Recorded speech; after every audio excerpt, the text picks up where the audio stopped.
It has been a challenging project, no question about, for all of us. We're at the end of not only this conference, but also of a journey.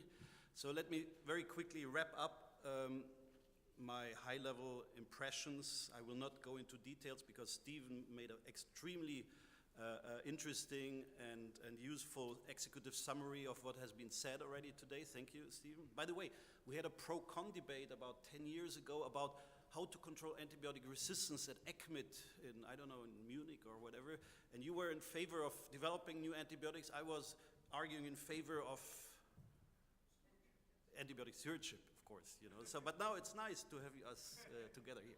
So, it was a challenging project, but I think it's still a success.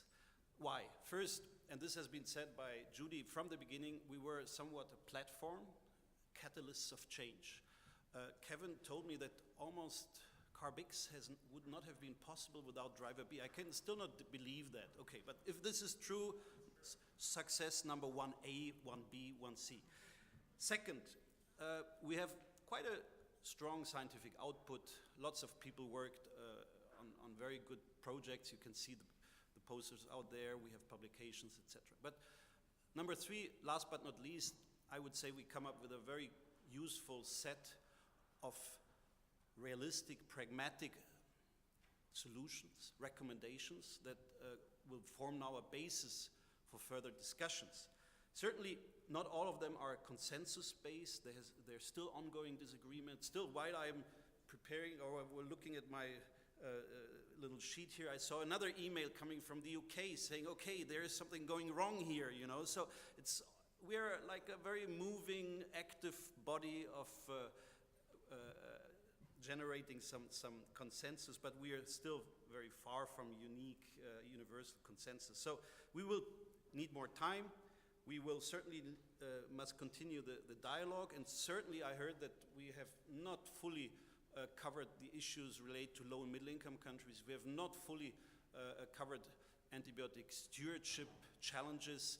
So I like the idea that has been mentioned, yeah, we need a drive ABS, you know, that we go really into the details, the granularities of how can we really provide the framework for antibiotic stewardship around the world. And just to quote one of my big gurus of antibiotic stewardship, Dennis Mackey, about 20 years ago, just said at an international conference, developing and introducing new antibiotics without the right mechanisms to assure their appropriate use is like providing your alcoholic patients finer brandy, you know. So it's true, some physicians and colleagues are almost a little bit alcoholic on the antibiotic side, so certainly we have to be careful there. So now, of course, also before finishing, I would like to thank a lot of colleagues.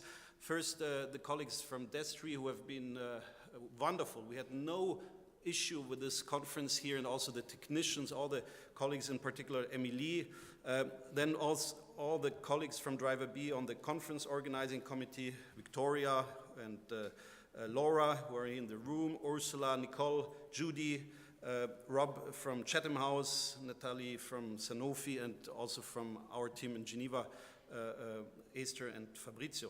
Then also, of course, a big thank to all the speakers, panelists, chairs, and of course also to all the partners of Driver B, work package leaders, steering committee members.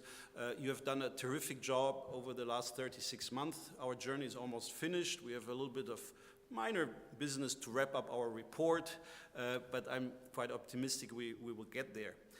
Last but not least, of course, thanks also to our funding agency, IMI, so both, of course, FPA plus public money.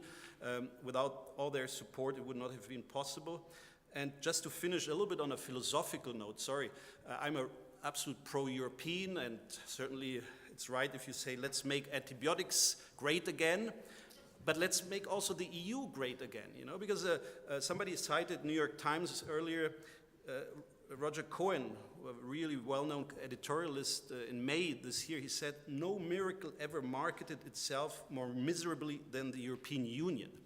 So please go out and tell people, you know, this is the kind of project where I would say, hey, we can be proud, you know, not only about Driver B, but what has been done in the context of the EU around antimicrobial resistance, I would say that we can really be proud, and we should market, we should promote these kind of stories to tell very broadly that, yeah, it's a success story and it's a miracle, and you know, we should tell the outside world. Thank you very much.